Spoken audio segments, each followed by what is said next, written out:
창세기 1장에는 하나님이란 단어가 32번이나 나옵니다. 그래서 이 1장 한 장 안에 하나님께서 이 모든 일을 하셨다는 것을 강조하시기 위해서 32번의 하나님이 등장하고, 그 다음에 이제 창조하셨느니라.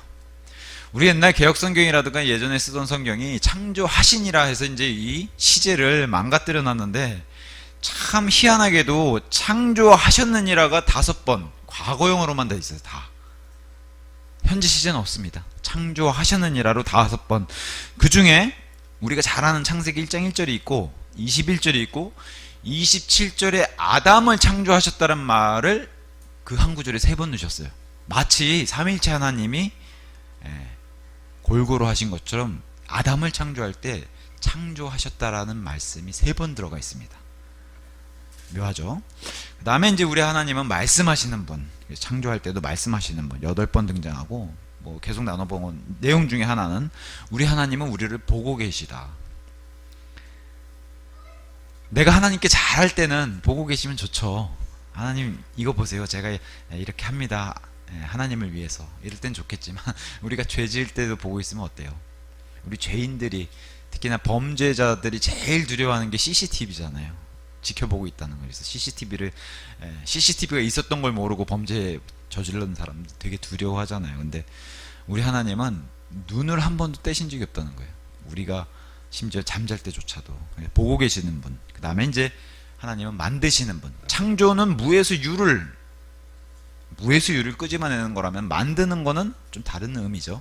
기존에 있는 어떤 재료들을 가지고 만드는 거니까요. 그 다음에 이제 부르시는 분, 빛과 어둠도 이렇게 나누시는 분. 그 다음에 이제 오늘 배울, 예를 들면 하늘에다가 해와 달 같은 거를 두시는 분, 해와 달을 그 안에 두시는 분. 그 다음에 이제 오늘도 등장하는 복을 주시는 분. 이게 이제 다 창세기 1장에 등장하는 거예요. 다. 자, 오늘은 이제 넷째 날입니다. 넷째 날. 지난 시간에 이제 야채, 열매, 나무 열매 이런 것들 이제 살펴봤고, 오늘은 이제 넷째 날로 들어가서 궁창에 해와 달 그리고 별들 이런 걸 만드시는 그 말씀, 제가 14절부터 쭉 읽어볼게요. 14절. 그리고 하나님께서 이같이 말씀하셨느니라. 이렇게 말씀하시면서 시작하는 거예요. 창조의 하루는 밤에서 낮을 나누기 위하여 하늘의 궁창에 빛들이 있으라. 그리고 그것들은 표적들을 위하여, 시기들을 위하여, 날들과 연도들을 위하여 있으라. 또 그것들이 하늘의 궁창에 빛들이 되어 땅 위에 빛을 주라. 그러자 그것이 그렇게 되었더라. 그리고 하나님께서 2개의 커다란 빛들을 만드셔서 보다 커다란 빛은 낮을 주관하게 하시고 보다 작은 빛은 밤을 주관하게 하셨더라. 그분께서 별들도 만드셨더라. 또 하나님께서 그것들을 땅 위에 빛을 주도록 하늘의 궁창 안에 두셨으니 낮을 주관하게 하시고 밤을 주관하게 하시며 어둠에서 빛을 나누게 하셨더라. 그러자 하나님께서 보시기에 그것이 좋았더라. 내용은 긴데 간단하게 얘기하면 하늘에 해와 달과 별들을 만드셨다는 얘기예요. 지금 그걸 계속해서 자세하게 말씀하시고 만드시고 두시고 이렇게 했던 내용을 그냥 오늘 이렇게 길게 5구절 이렇게 얘기하는 겁니다. 자, 우리는 진작에 둘째 날에 하나님께서 전체 우주 전체가 물로 덮여 있었을 때 그 안에 가운데를 공간을 만들어서 거기를 하늘이라고 부르고, 우리가 그 공간을 우주라고 배우죠. 그 우주를 만드셨을 때는 궁창이라고 부르는 그 장소는 보시기에 좋다라는 말씀이 없으셨어요. 왜? 그 안에는 마귀서부터 시작해서 이 마귀들이 사는 처소로 하나님이 따로 구분해서 두셨기 때문에 하나님이 보시기에 좋지 않았다. 그래서 이제 그 안에, 특히나 그 우주는 어둠 가운데 있는 겁니다. 지금도 이 창조 이 6일 안에 아직도 깜깜한 어둠 가운데 있는 거예요. 그 궁창은. 이 궁창의 어둠 가운데 있는 궁창조차도 여기다가 뭘 넣어서 빛을 주세요? 해와 달, 별들을 넣어서 깜깜한 어둠조차도 빛을 주시는, 빛들을 두셨다는 게 이제 오늘 내용의 시작입니다. 그래서 해와 달, 우리가 낮이니까 이렇게 낮은 해와 관련이 있고, 밤은 달과 관련이 있고, 낮은 또 아침과 관련이 있고, 밤은 저녁과 관련이 있고, 이제 이런 단어들이 쭉 이제 창세기에 등장하는데, 여기 이제 해와 달이라는 단어가 인용되진 않았어요. 직접 등장하진 않았어요. 그래서 어떤 분이 이런 얘기를 했어요. 모세가 3500년 전에 이 창세기를 기록했는데 3500년 전에 하나님이 이거를 말씀해 주시면서 그 모세가 살기 이전 한참 전의 시간에 어떤 일이 있었는가를 하나님께서 알려주신 거예요. 하나님께서 하늘과 땅을 창조하셨느니라 시작해서 이제 창세기 1장의 이 내용을 모세에게 그대로 보여주시면서 기록해 주신 거예요.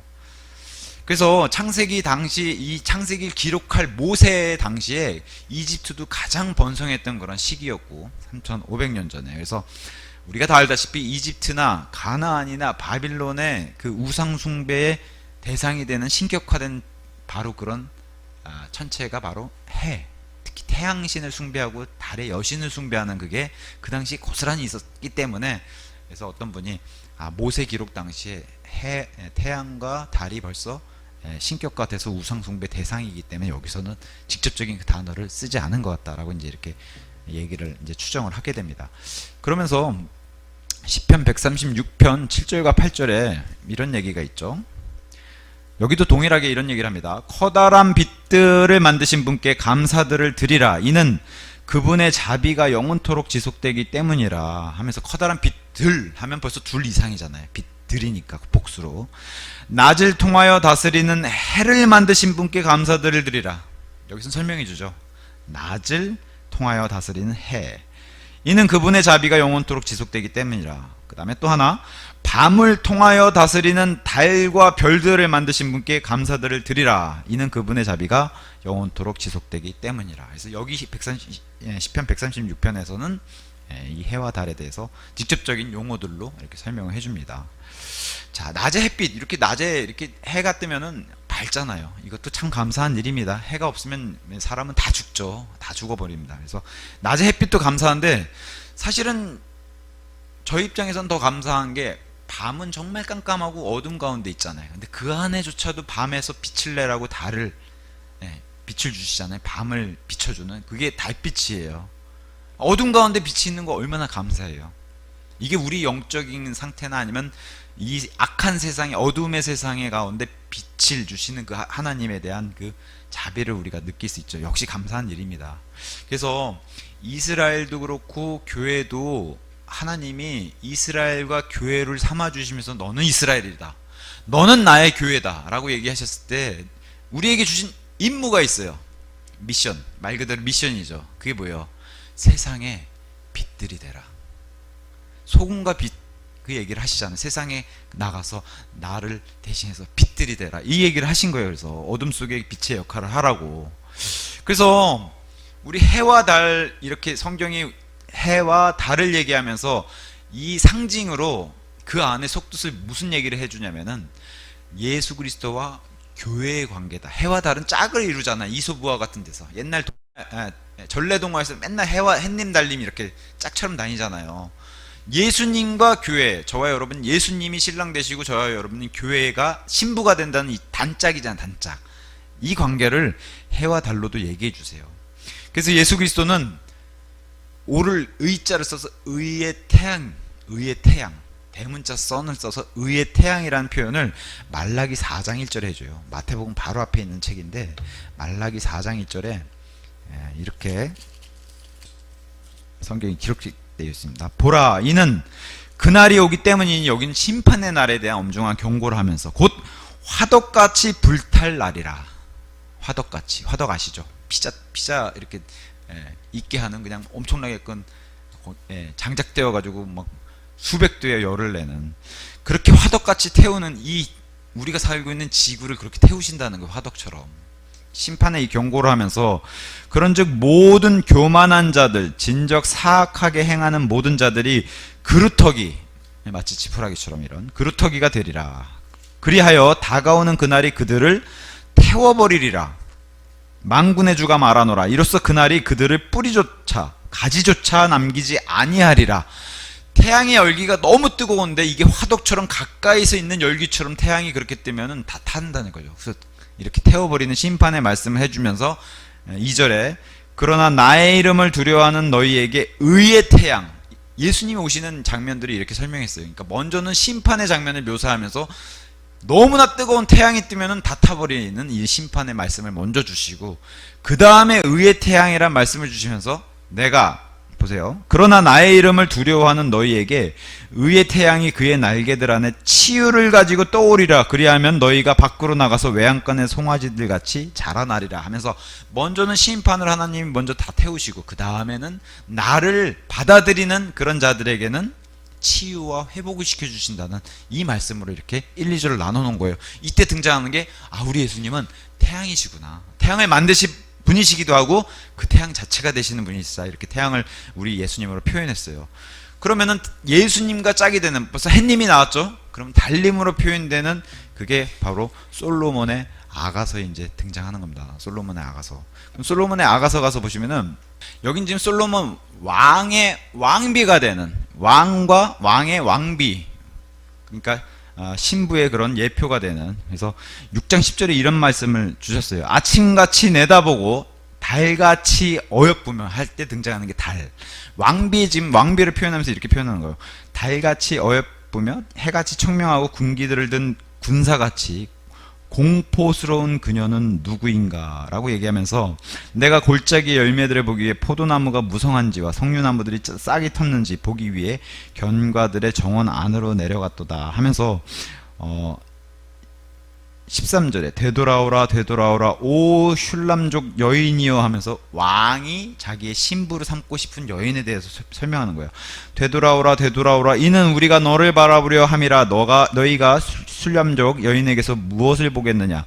그것은 두 군사들을 합친 집단 같았도다 하면서 왕이 삼아야 되는 왕비에 대해서 설명하면서 슐람족 여인, 근데 마치 두 군사들이 합쳐진, 그래서 저와 여러분 같은 교회는 원래는 그 기회가 유대인에게 먼저 갔고 그 다음에 이방인에게 그 기회를 주셨는데, 교회에 대해서 설명하면서 예수님 뭐라고 했어요? 이 중간에 분리벽이 있어서 유대인과 이방인은 분리했었는데 이 교회는 분리벽을 허무셨다고. 우리 사무실 같은 데 가면은 파티션 있죠. 책상마다 파티션 나가지고 다 구분하잖아요. 우리 영어로도 그렇게 돼 있어요. 이 파티션을 허무신 분이 예수님이라는 거예요. 유대인, 이방인은 상관없이 누구든지 예수님을 믿어서 들어온, 예수님 안으로 들어오는 게 바로 교회다. 그래서 교회는 이런 건물이 아니라 저와 여러분 사람이 교회라고 했어요. 사람이. 예수 그리스도의 교회. 그래서 교회는 몸을 구성하고 예수님은 머리가 돼서 몸된 교회, 이렇게 되는 겁니다. 그래서 이럴 때 달로 표현하는 그게 바로 교회인데, 두 군사들이라는 표현이 바로 그거예요. 유대인, 이방인 이 두 군사들이 합쳐지는 거. 레위기 23장 17절에 가서 보시면 오순절 날에 하나님께 바쳐야 되는 빵을 두 덩이를 만들어 그래요. 그게 바로 이 두 군사들의 예표 같은 빵을 두 덩이를 만들어서 유대인과 이방인을 예표하는 이런 것들. 그래서 이 둘이 합쳐지는 그런 여인이 바로 슐람족 여인으로 표현되면서 달로 표현되는데, 묘하게도 욥기 5장 가서 보시면은 이런 표현이 있죠. 1절에 그때 슈아족 빌닷이 대답하여 이같이 말하였더라. 통치권과 두려움이 그분께 있도다. 그분께서 자신의 높은 곳들에서 화평을 조성하시는도다. 그분의 군사들에서 무슨 수요가 있느냐. 또 그분의 빛이 자기의 위로 떠오르지 아니하는 자가 있느냐. 그렇다면 어떻게 사람이 하나님과 함께 정당함을 입증받을 수 있겠느냐. 혹은 어떻게 여자에게서 태어난 자가 깨끗할 수 있겠느냐. 스스로는 못한다는 거예요. 하나님으로부터 이렇게 입증받아야 되는 거지. 심지어 달을 보라. 그것은 빛나지 아니하느니라. 달이 빛을 안 낸대요. 여긴 뜻이 두 가지가 있어요. 빛을 내야 하는 달이 빛을 내지 않기로 한 거, 그렇게 의미가 하나 있고, 그리고 문자 그대로 달은 빛을 스스로 내지 않는다는 거예요. 이거를 지금 4,000년 전 사람인 욥이 4,000년 전에 기록을 했는데, 달이 빛을 스스로 우리 지금 달 탐사선 보내고 막 그러잖아요. 망원경으로 들여다보면 달은 빛을 내지 않아요.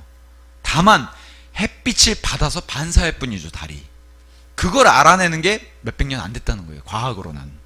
근데 벌써 4,000년 전에 욥이 하나님의 말씀을 받아서 달은 스스로 빛을 내지 않는다는 것을 성경에 기록해 주면서, 이 달이 저와 여러분 같은 교회인데, 교회가 빛을 내야 함에도 불구하고 빛을 내지 않으니까 그것에 대한 책망.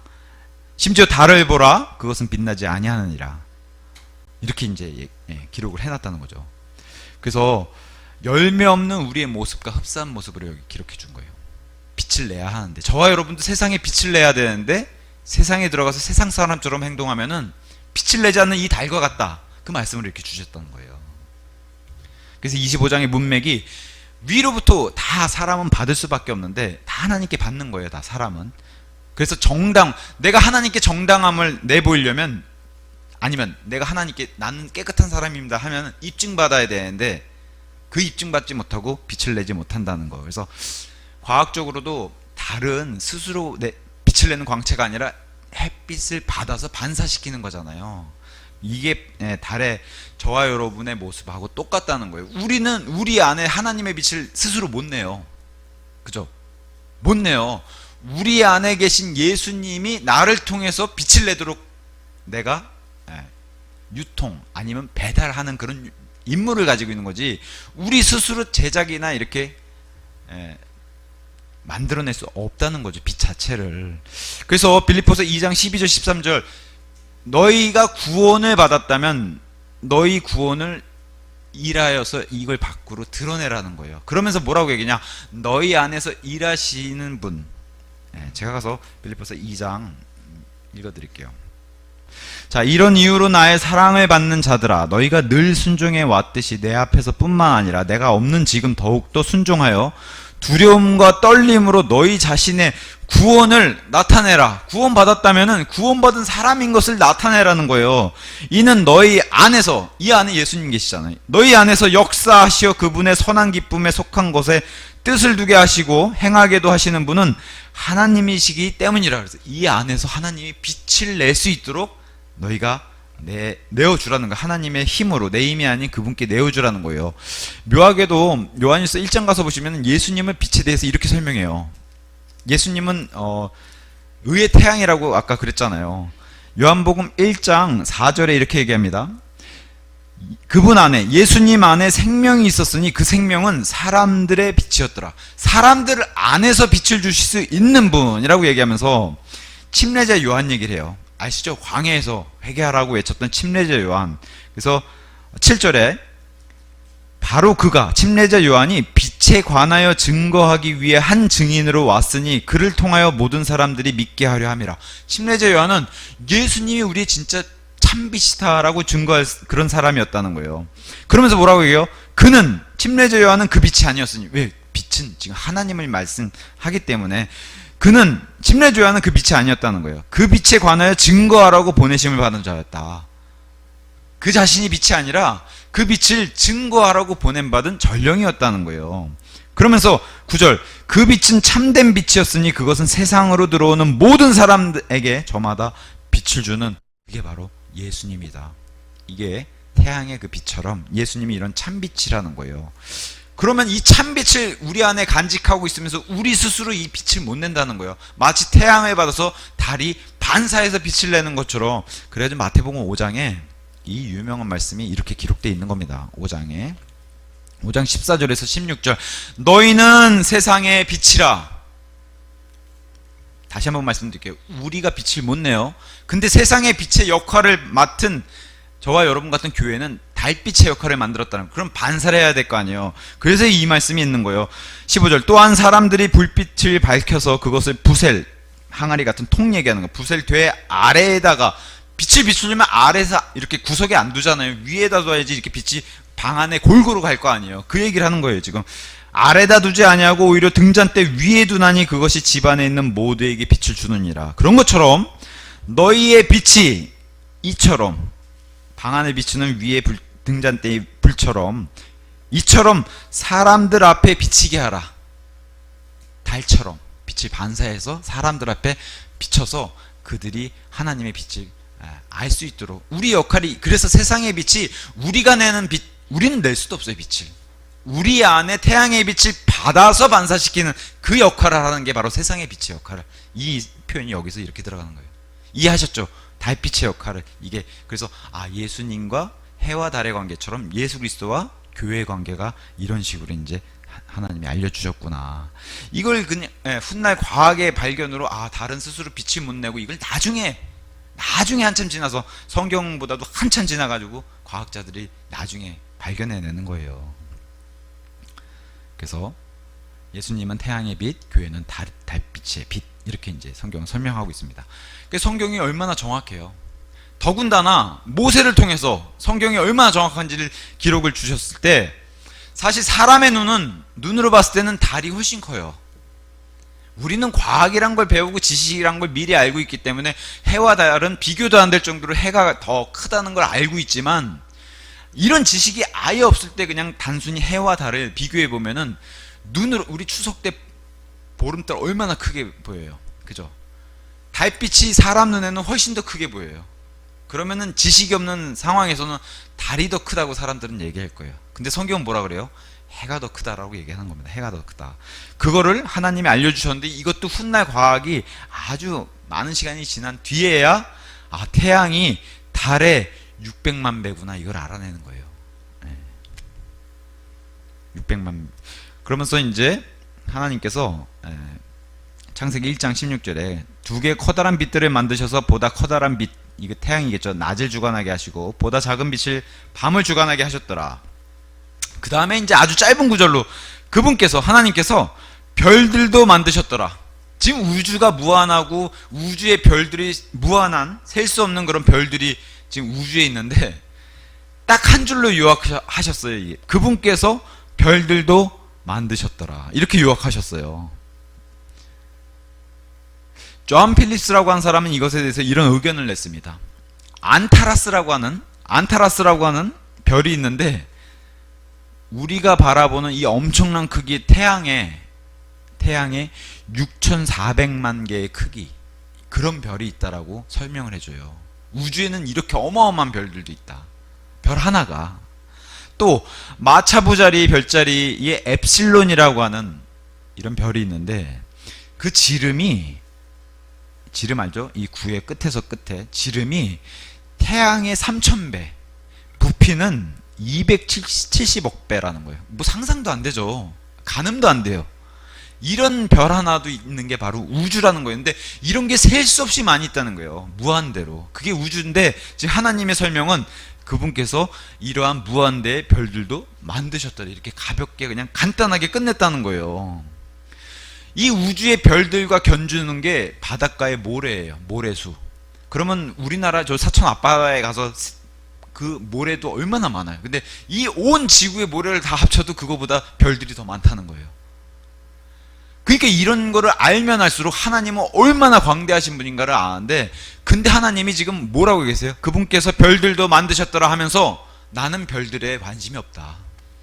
사람들은 과학이 발달할수록 이 별들에 매달리고 지금 별들에 관심을 가장 많이 쏟는 게 사람들의 과학인데, 하나님은 내가 이거를 이렇게 무한대로 만들었어도 나는 여기 관심이 없고 나는 사람들의 혼들에 관심이 있다, 이렇게 얘기하시는 거예요. 이 명쾌한 진리의 시각이라고 이제 광대함을 한 줄로 끝내신다고 얘기해요. 하나님께서 구약에는 너희는 이렇게 예배 드리러 와라 하면서 하나님께서 이렇게 텐트를 만드는 방법부터 해가지고 모세에게 이렇게 만들고, 집기는 이렇게 만들고, 금은 이렇게 펴서 만들고, 이걸 자세하게 얘기하는 거를 50장에 걸쳐서 성경에서 얘기해 놨어요. 구약에선 반드시 짐승을 이렇게 잡아서 나한테 예배 드려야 되고, 우리가 드리는 이 신약의 예배랑 완전 차원이 다른, 그래서 제가 짐승을 끌고 가서 제가 피를 찔러가지고 피를 빼고 제사장에게 검사 맞고 태우고, 이런 것들을 했던 게 구약의 그 하나님의 텐트, 성막이라고 부르는 텐트 안에 가서 했던 게, 그게 구약의 예배예요. 예배. 그걸 설명하기 위해서 이렇게 반드시 해야 된다고 하는 설명이 50장이나 걸쳐서 하나님이 설명해 놨는데, 별들에 대한 설명은 여기 짧은 이 한 문장으로 끝냈다는 거예요. 그게 중요하다는 겁니다. 하나님이 창조하실 때는 하나님이 말씀으로 창조하시잖아요. 말씀을 시작하시고 창조를 시작하시는데, 말씀하시면 되는데, 우리 예수님이 2000년 전에 와서 한번 한 일을 보세요.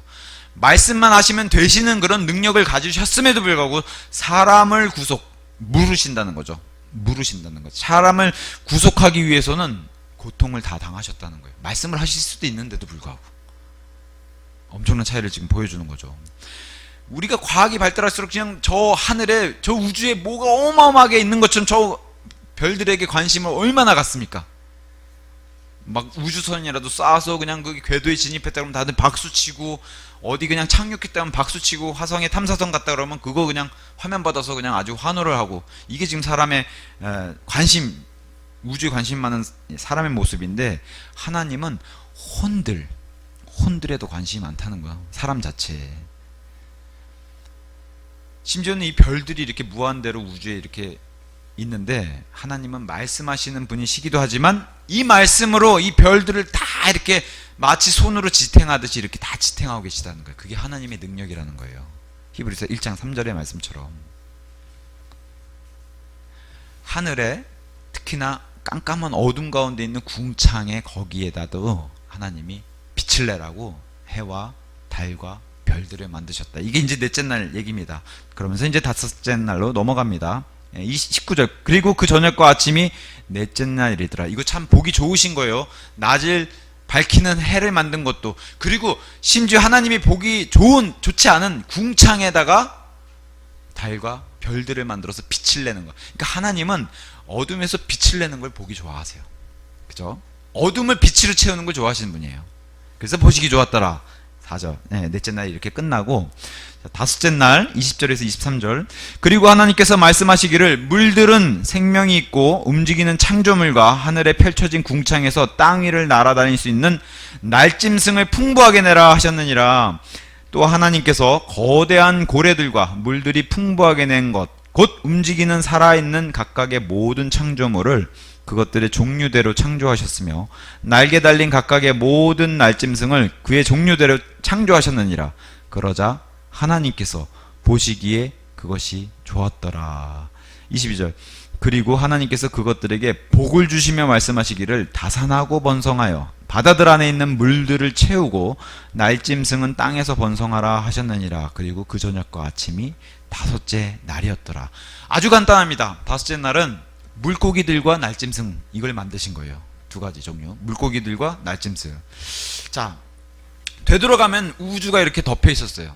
거기를 이렇게 가운데를 공간을 만드시고 물들을 나누셨죠. 그래서 하늘 위에 있는 물들, 지금 하나님 셋째 하늘 바닥에 있는 얼어있는 하늘 위에 있는 물들과 공간을 만드시고, 물 아래는 수증기 막과 그 다음에 지구, 우리가 알고 있는 이 바다들을 만들, 이 물 아래문, 궁창 아래물은 바다들을 나누셨죠. 그래서 그 가운데를 그래서 하나님은 궁창이라 부르고 하늘이라고 불렀어요. 우리는 둘째 하늘이라고 그러죠. 그래서 둘째 하늘과 그 아래 있는 첫째 하늘. 그래서 첫째 하늘에 이제 그 빈 공간에 또 바다들에 채우는 이런 작업을 하시는 거예요.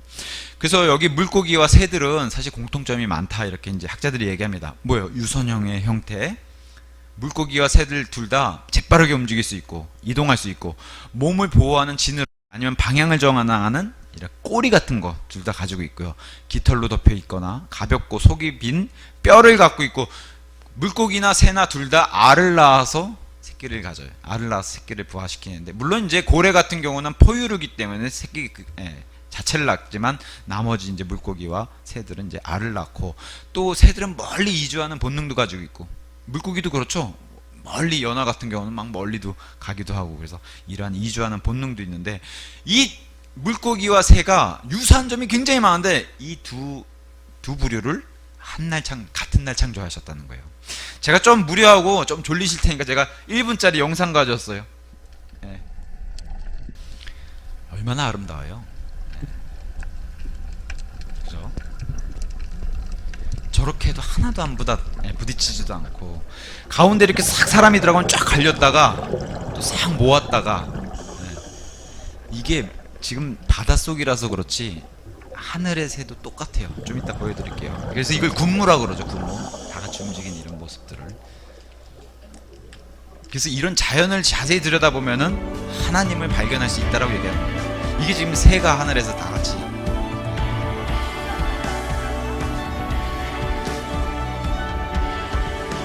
하늘에 나는 새도 마치 여기가 바다라고 생각해보세요. 바닷속의 물고기랑 똑같아요, 움직임이.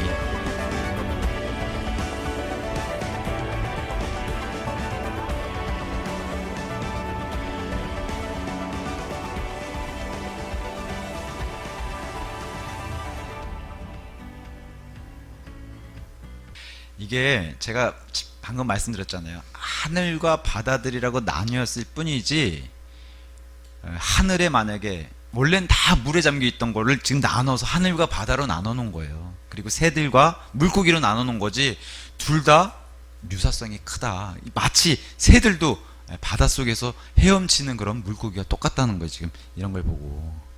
그렇지 않아요? 이렇게 보면서 사람이 이 가운데 싹 들어가면 새들도 그렇고 물고기로 쫙 퍼졌다가 다시 붙었다가 군무를 이루고 집단을 이루는 움직임이 하나님의. 그래서 이런 짐승들에게 물어보라는 거예요. 하나님이 정말 있는지 없는지. 짐승들에게 이걸 만드신 분이 계시다는 거예요. 창조주, 그렇게 얘기하는 거예요. 우리 하나님이 만드셨다는 거예요. 얼마나 아름다워요. 이렇게 쫙 셀 수 없이 많은 새들이 이제 이렇게 군무를 하고. 자, 그러면서 20절에 물들은 생명이 있다. 물들에서 생명이 나온다는 걸 얘기해요. 자, 분명한 거는 육체의 생명은 피에 있다라고 레위기에서 말씀을 주셨는데, 여기 창세기에서는 1장에서는 물들은 생명이 있다라고 마치 물에서 생명이 나온 것처럼 얘기를 해요. 그래서 이걸 잘 아셔야 돼요. 그럼 생명은 피에 있는지 물에 있는지. 근데 재밌는 거는 물들에서 나온 이 생명은 1차 출생 의미가 강해요. 우리가 말하는 피에서, 육체의 생명 피에 있다는 것은 2차 출생. 다시 말해 우리가 다시 태어나는 것과 연관이 있는 게 피와 관련돼 있고, 물과 관련돼 있는 생명은 1차 출생. 그래서 육과 관련돼 있는 출생이 이제 여기랑 연관이 있습니다. 그래서 물은 뛰어난 생명의 보금자리라고 얘기해요. 어떤 학자가 얘기합니다. 우리는 소홀히 여길지 모르는 물 한 방울 있잖아요. 물 한 방울, 이렇게 손가락을 딱 찍어서 손가락 끝에 묻는 물 한 방울 안에 적충류라고 하는 이런 존재가 5억 마리나 들어갈 수 있다는 거예요. 물 한 방울에. 눈에 보이지 않는 미생물은요 500억 마리가 들어간다는 거예요. 물 한 방울에. 우리 눈엔 안 보이지만. 근데 그 세계도 하나님은 다 들여다보시고, 현미경처럼 그 세계도 다 질서 있게 다스리고 계시다는 거예요. 그 작은 세계에서부터 시작해서 우리와 같은 인간 세계도 하나님이 다 이렇게 지켜보고 계시고 다 다스리고 계시고, 이거보다 훨씬 큰 태양이나 태양보다 아까 뭐 6천만 배 큰 이런 행성들도 어떻게 돼요? 다 다스리고 계시다는 거예요. 그게 우리 하나님의 뭐랄까요? 스케일이라는 거예요. 자, 생명과 물들에 대해서는 첫째 출생과 또 사람들과, 그래서 성경에서는 물들 자체를 사람들과 관련 있는 단어로 많이 썼는데, 그래서 잠언서 5장 같은 데서는 이런 말을 주셨습니다. 잠언서 5장 15절. 너의 소유의 저수조, 저장해 놓는 저수조에서 나오는 물들과 너의 소유의 우물에서 흐르는 물들을 마시라. 그래서 물들과 저수조 뭐 이런 얘기를 하면서 시작합니다. 너의 원천들로 하여금 널리 확산되게 하고 물들이 흐르는 강들로 하여금 거리들 가운데 널리 확산되게 하라. 계속 물 얘기를 합니다. 그것들이 오직 너의 소유만이 되게 하고 너의 곁에 있는 타국인들의 것이 되지 못하게 하라. 너의 원천이 복을 받게 하라 하면서, 물들, 원천들 하면서 원천까지 왔어요. 그러면서 원천이 뭔지 여기 와서 설명을 합니다. 그리하여 너의 젊은 시절의 아내를 원천이라고 얘기해요. 물의 원천. 아내와 함께 크게 기뻐라. 그래서 이 아내인 원천에서 원천들이 생기고 거기서 물들이 나온다는 거예요. 그럼 뭐겠어요? 자녀들 얘기한단 말이에요. 물들은 자녀들. 그래서 물들은 자녀들과 관계가 있구나. 이사야서 48장 1절에도 이렇게 얘기합니다. 물들에 대해서 성경이. 오 야곱의 집아, 너희는 이것을 들으라. 너희는 이스라엘의 이름으로 불렸고, 야곱의 다른 이름이 이스라엘이라고 하나님이 이름 지어줬잖아요. 그러면서 이렇게 얘기합니다. 유다의 물들에서 나온 자들이니 주의 이름으로 맹세하고 이스라엘의 하나님을 언급하나 진리 안에서 하는 것이 아니요 의 안에서 하는 것도 아니로다 하면서, 야곱이라 불리고 또 다른 이름이 이스라엘이라고 불리는 너희는 유다에게서 태어난 물들이다. 그럼 뭐였어요? 물들은 자녀들을 상징하는구나. 성경이 계속해서 이렇게 얘기합니다. 요한복음 3장에 가서 보니까 그 유명한 니고데모랑 얘기하시면서 니고데모를 구원시켜 주시는데, 그때 하신 말씀이 뭐예요? 6과 0의 얘기를 하시죠. 6과 0. 그래서 3장 3절에 예수님께서 그 니고데모에게 대답하여 말씀하시기를, 진실로 진실로 내가 너에게 말하노니 사람이 다시 태어나지 아니하면 그는 하나님의 왕국을 볼 수 없느니라. 반드시 구원받아야 된다는 표현을 다시 태어나야 된다라고 얘기를 해요. 그때 니고데모가 이 얘기를 어떻게 알아들어요? 엄마 태 속에 그럼 다시 들어가야 됩니까? 엄마 태가 뭐예요? 물이 있는 곳이잖아요. 그래서 처음 태어난 것은 지금 니고데모가 이해했어요. 물에서 태어난 육적인 출생.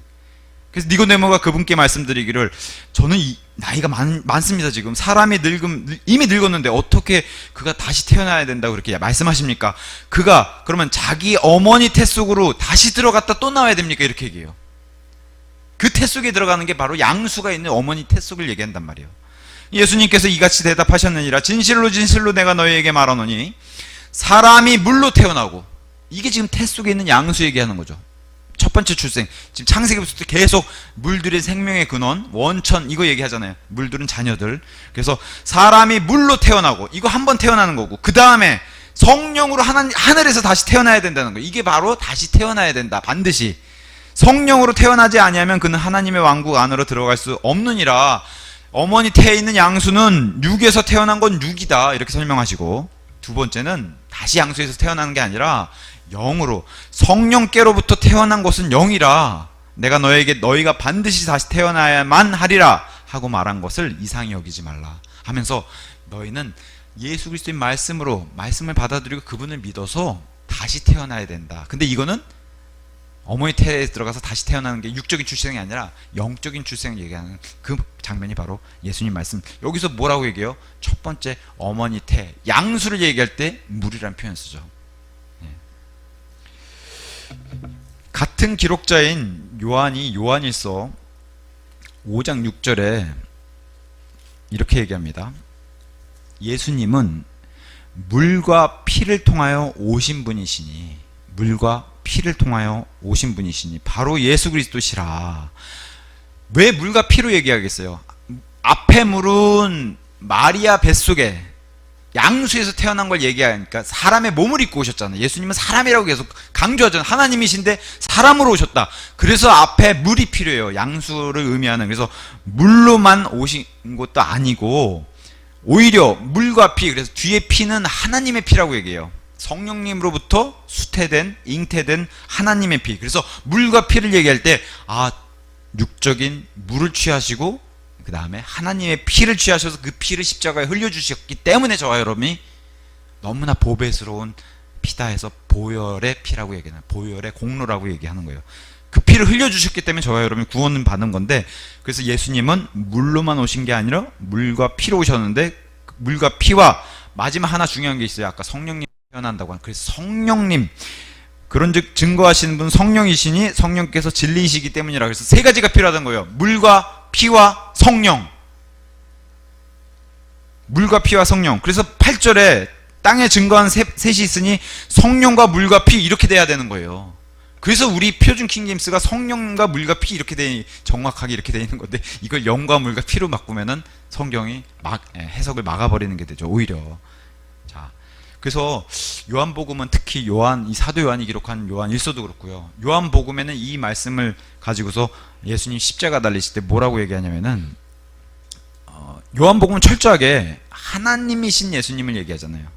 다른 마태, 마가, 누가복음이랑 달리 요한복음은 하나님이신 그분을 계속해서 설명하고 있기 때문에,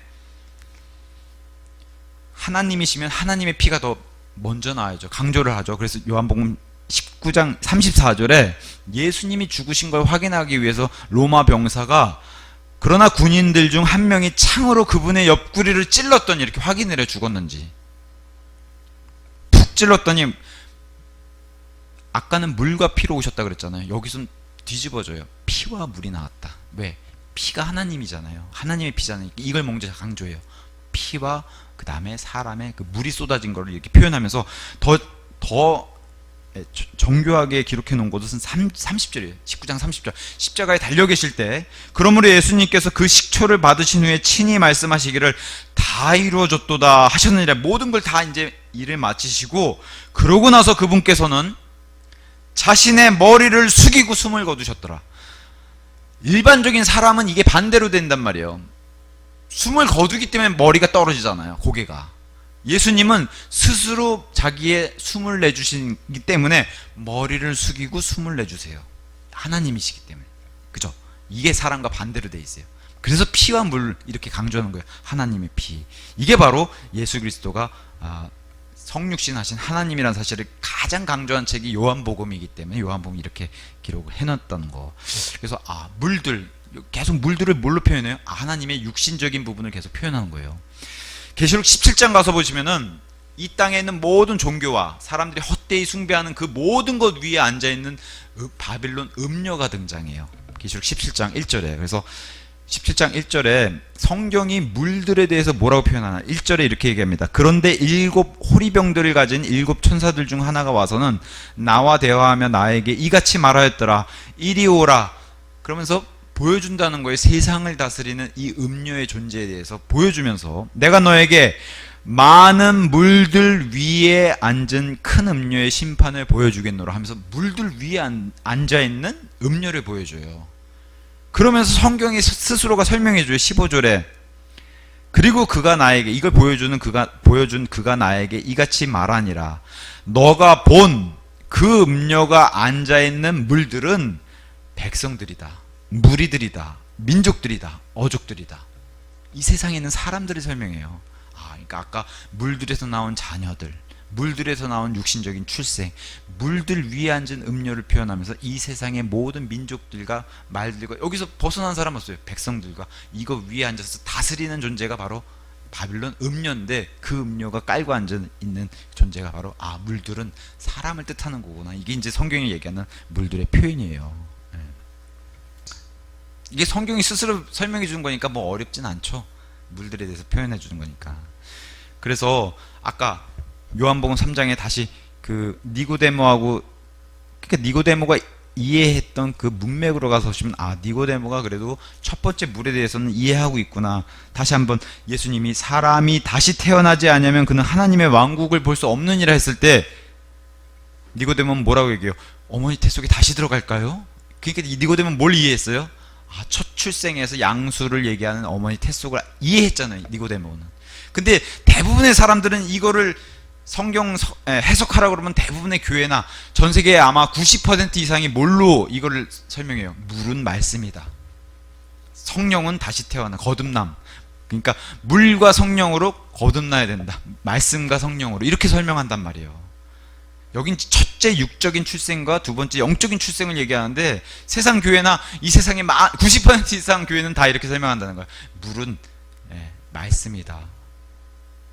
물론 근거가 없는 건 아니에요. 예를 들면 너희가 다시 태어난 것은 썩지 않은 씨로부터 태어났다라고 하는 베드로전서 말씀과 함께 에베소서에 그 말씀이 있기 때문에 5장 26절에 이는 그분께서 교회를 성결하게 거룩하게 구별하시고 말씀에 의한 물의 씻음으로 정결하게 하려 하십니다. 여기 보니까 말씀에 의해서 물로 씻었다고 하지 않습니까? 그러니까 말씀이 물이고 물과 성령으로 거듭나야 된다는 거 이렇게 해석한단 말이에요. 근데 에베소서 5장 26절은 아예 구절 자체가 뭘 얘기해요? 말씀에 의한 물로 씻음, 물의 씻음이라고 아예 이렇게 설명해 주잖아요. 다른 것들도 문맥을 통해서 뭘 설명해 줘요? 물들은 자녀들이다, 물들은 앉아있는 백성들이다. 이게 자체적으로 다 설명해 주고 요한복음 그래서 3장의 니고데모도 니고데모가 이해하는 문맥을 봐야 되잖아요. 다시 태어나라 그러니까 예수님을 향해서 니고데모가 뭐라고 얘기해요? 어머니 태 속 양수 얘기하잖아요. 근데 이거를 말씀이라고 얘기하면 안 되죠. 그러니까 문맥을 통해서 하나님의 말씀을 살펴봐야 된다. 이거 에베소서 5장 26절 딱 이 구절이 그 얘기를 설명하고 있는데 말씀이 물이라고 설명하고 있는데 이것도 말씀은 물이다가 아니라 말씀에 의해서 물로 씻음으로라고 돼 있잖아요. 물로 씻는 것처럼 이렇게 돼 있으니까 그 문맥을 이해하면 되고 그래서 말씀 그래서 물이 자녀도 되고 생명에서 나온 자녀들 아니면 육적인 출생 계속 성경은 이걸 설명하고 있구나. 백성들 이렇게 사람을 설명할 때 물들이라는 표현을 쓰는구나. 그래서 물에서 나온 생명 첫 번째 출생의 그런 생명을 알리는 게 바로 이런 내용입니다. 그래서 창세기 1장에 다시 돌아가면은 그래서 물들에서 물들은 생명이 있고 거기서 움직이는 창조물과 이런 것들이 내라고 하는 이 말씀을 하면서 그러면서 원래는 다 바다인데 이 바다를 나눠가지고 하늘과 바다로 다시 나눴잖아요. 원래는 다 바다라고 생각해 보세요. 나눠서 거기서 날짐승과 물고기가 나왔는데 21절에 거대한 고래들도 나왔다는 거대한 고래들과 물들이 풍부하게 낸 것 곧 움직이고 살아있는 각각의 모든 창조물을 그것의 종류대로 창조하셨으며 날개 달린 각각의 모든 날짐승을 그의 종류대로 창조하셨느니라. 나눠서 물고기와 날짐승을 냈는데 거기서 특별히 여기서 강조하는 게 있어요. 다른 것들은 다 그냥 움직이는 물들에서 움직이는 살아있는 모든 것들 창조물들 이렇게 얘기하는데 고래만 여기 강조하죠. 고래. 왜 그래요? 이 고래가 나중에 예수님의 부활의 예표가 되는 요나서에 등장해야 되기 때문에 고래만, 아담아, 이 고래는 내가 미리 이름을 지어줄게. 원래 다른 것들은 다 아담이 이름을 지어야 되는데 아담을 짓기 전부터 아예 고래는 딱 못을 받고 고래라고 만들어놨어요. 킹제임스 성경만 고래가 등장해요. 개혁 성경이나 다른 모든 현대 영어訳본들은 큰 바다 짐승들, 큰 물고기, 큰 창조물 이렇게 해놨어요. 우리 성경만 고래라고 돼 있는데 이게 바로 예수님의 가장 큰 표적. 내가 표적을 보여달라는 사람에게 예수님 뭐라 그래요? 난 요나의 표적밖에 없다. 너희에게 보여줄게. 그게 부활의 표적인데 요나서 1장 가면 또 요나서에는 고래란 말이 등장하지 않아요. 요나서에는 뭐라고 등장하냐? 거대한 물고기 한 마리에서 great fish라고 이렇게 표현하는데 이 요나의 표적에 등장하는 거대한 물고기를 예수님이 뭐라고 얘기했어요? 마태복음 12장 40절. 요나가 고래의 뱃속에서 3일 동안 있었던 것 같이 인자 사람의 아들도 땅의 심장 속에 3일 동안 있으리라. 3일 밤낮으로 있으리라. 그래서 창세기 1장에 큰 고래, 고래도 종류가 많잖아요. 작은 고래들은 못 들어가잖아요, 사람이.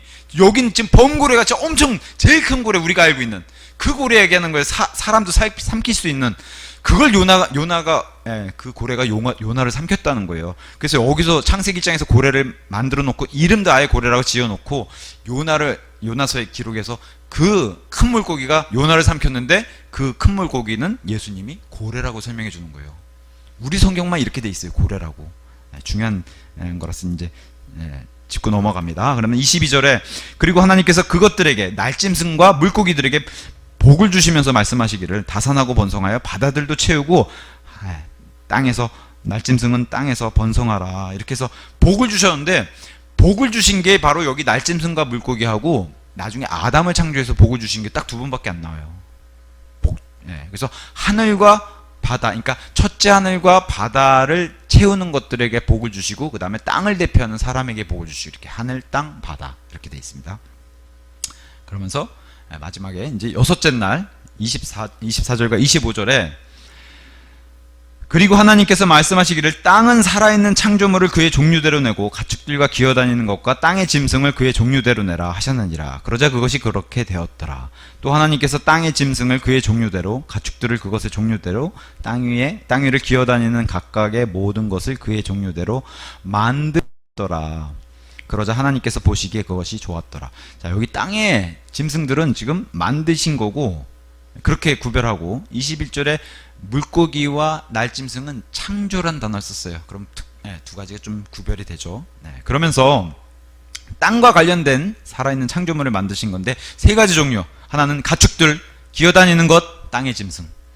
하나는 야생이고 하나는 집에서 기를 수 있는 거고 하나는 기어다니는 것. 이렇게 표현해놨어요, 서로. 그러면서 종류대로. 창세기 1장에는 이 종류대로라고 하는 카인드라는 단어가 딱 10번 등장해요. 그래서 진화론처럼 이종에서 다른 종으로 막 이렇게 진화됐다고 하는 것을 막기 위해서 하나님은 그 종은 그 종류대로, 그 종은 같은 종대로 이렇게 해서 종류대로 10번을 썼고, 그래서 어떤 학자가 과학자가 나누는 종류를 한번 살펴봤더니 어마어마하다는 거예요. 과학자의 분류로는 곤충들이 80만 종 이상이 있고 물고기도 3만 종 이상의 물고기들이 있고 새들도 9천 종 이상의 새들이 있고 파충류도 6천 종 이상이 있고 양서류도 3천 종 이상이 있고 포유류도 5천 종 이상이 있다는 거예요. 이걸 보면서 이 학자가 뭐라 그랬냐면 하나님은 참 다양하시다.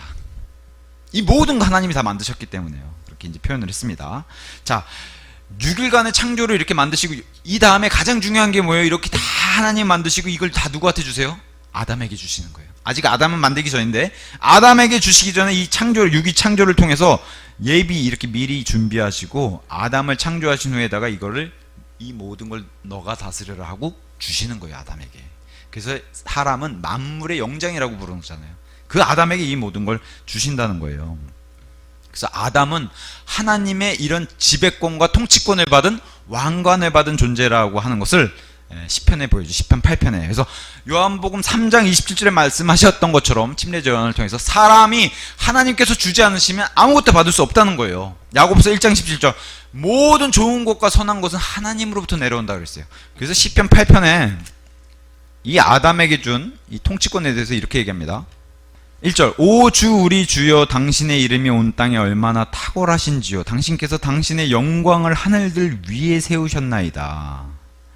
4절 사람이 무엇이기에 당신께서 그를 유념하시나이까 또 사람의 아들이 무엇이기에 당신께서 그를 찾아오시나이까. 아담을 대입해 볼게요. 이는 당신께서 그 아담을 천사들보다 조금 낮게 만드셨고, 그러니까 사람은 천사들보다 낮은 등급으로 창조가 됐어요.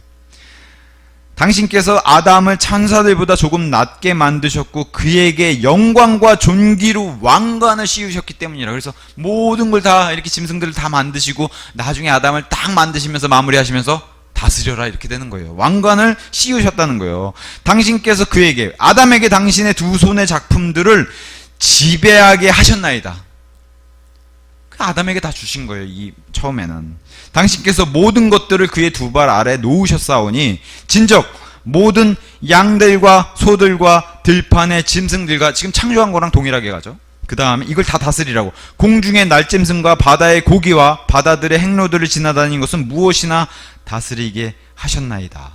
이게 바로 첫사람 아담에게 주신 통치권이라는 거예요. 왕관이라는 거예요. 그걸 지금 창세기에서도 동일하게 이 모든 걸 다 만드시고 아담에게 다스려라 이렇게 되는 거예요.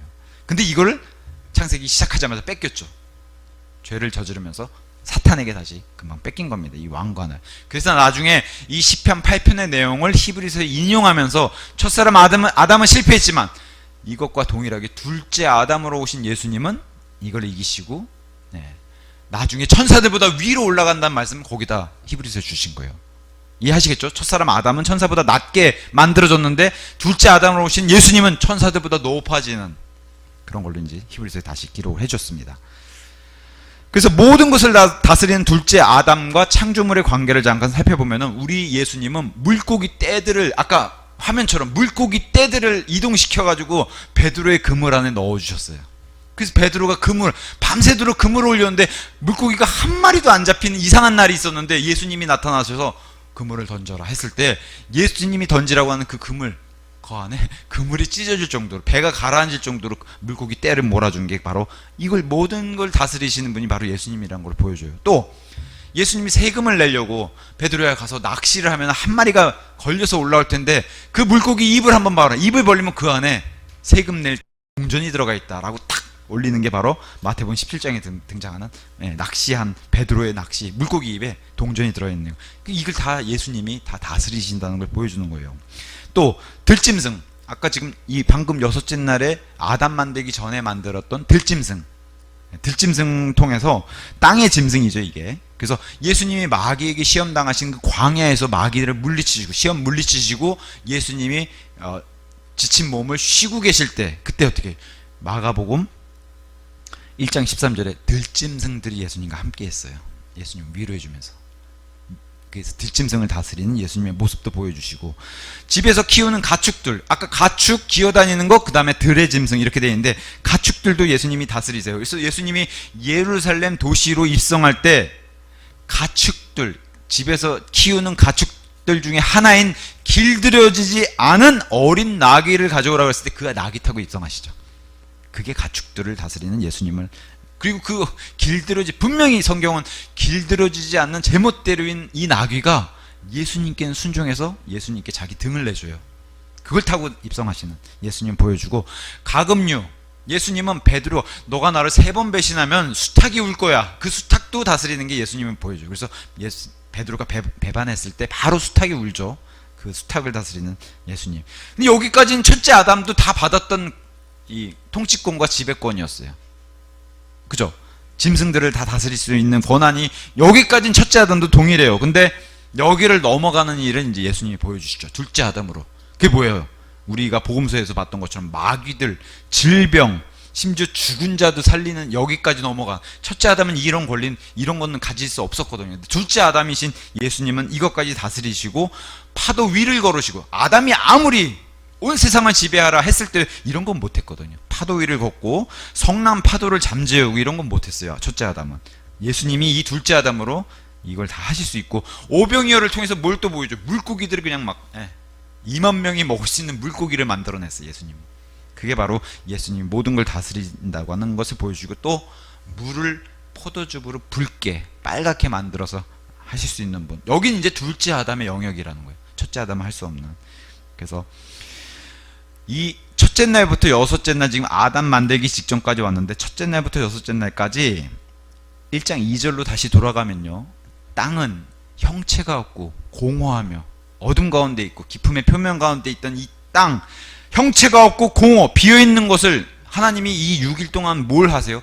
채우시고 형체를 만들고 회복시키는 일을 6일 창조를 통해서 보여주시는 거예요. 첫째 날 빛을 만드시고 어둠을 빛으로 채우시잖아요. 그래서 첫째 날, 넷째 날 짝, 둘째 날, 다섯째 날 짝, 셋째 날, 여섯째 날 짝, 이렇게 짝이 되는데, 첫째 날에 빛을 만드시고 지금 우주가, 하늘이 온통 어둠 가운데 있는데 그거를 빛으로 채우시고, 먼저 채우시잖아요. 우리 하나님은 채우는 게 하나님의 그런 속성이기 때문에. 그 다음에 넷째 날에 뭘 만드세요? 오늘 배웠던 것처럼 해와 달과 별들, 이 광채를 만들면서 빛이 형체로 빛나게 되는, 그죠?